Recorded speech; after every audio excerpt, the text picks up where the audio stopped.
I'll start by introducing myself. I'm Leonard Vary, the Chief Executive Officer of the Myer Foundation and Sydney Myer Fund.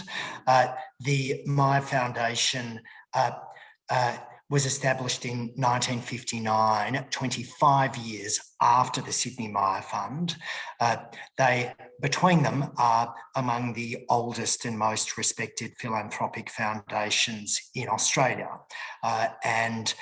Along with my close colleague, Senior Program Manager Kirsty Allen, we have a team that oversees quite a substantial corpus, and I think we like to say that we take a reasonably, but not drastically progressive approach in relation to the role of philanthropy and the role of the two foundations within the ecosystem.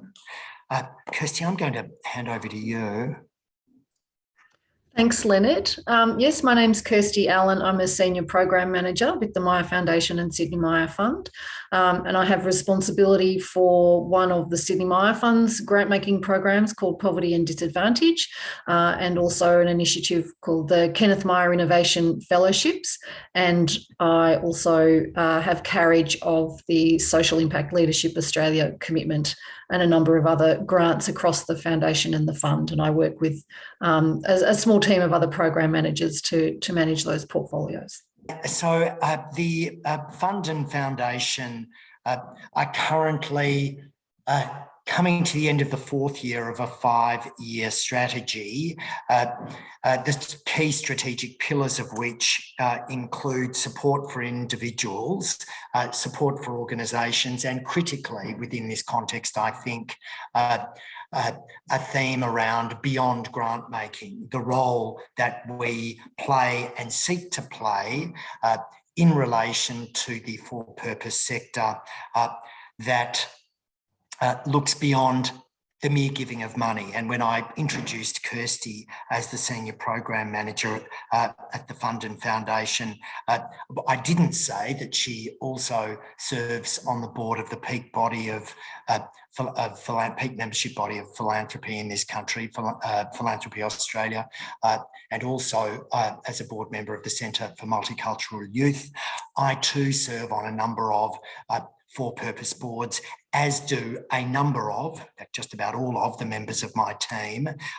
We take a view that contributing beyond our executive roles, playing a role in civic society, assists us in understanding the sector and allows us to make a better contribution as a result.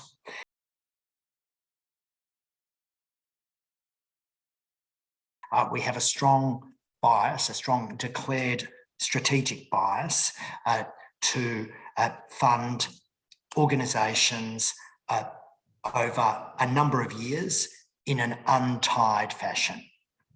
Kirsty, I'm going to pause there and ask you to build on that if you think appropriate.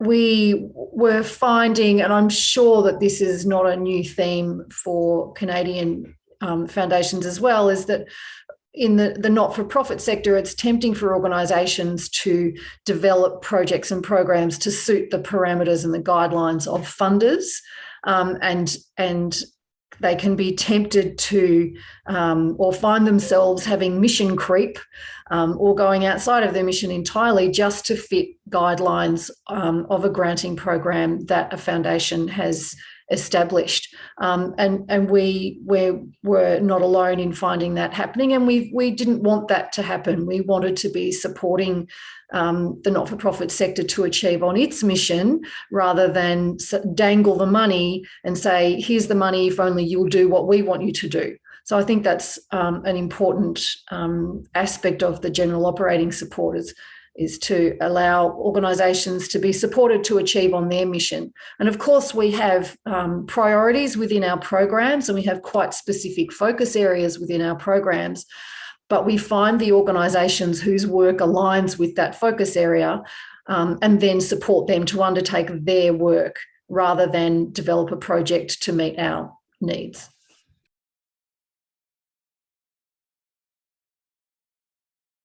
Untied funding doesn't mean no due diligence. And we spend a lot of time prior to even deciding to ask for an application, getting to know organisations. First of all, understanding, is this an organisation whose work aligns with a focus area or with a priority theme? We spend time getting to know the leadership, getting to know their work, before we even ask for a single piece of paper or online application.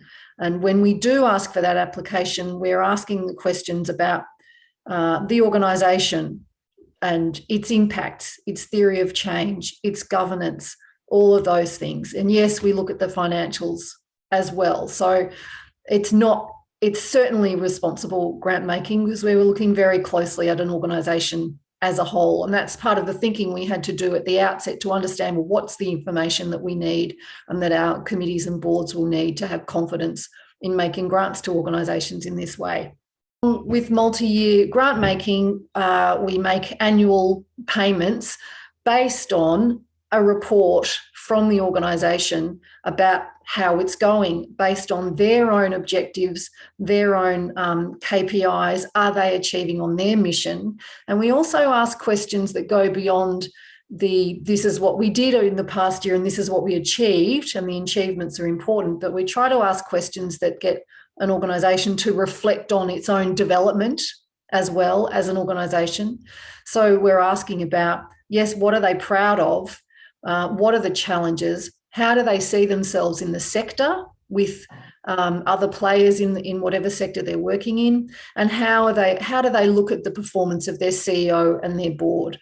Those sort of questions, to take people and organisations beyond the activity, the record of the activity of the year, and to go beyond that and to think about how the organisation itself is developing.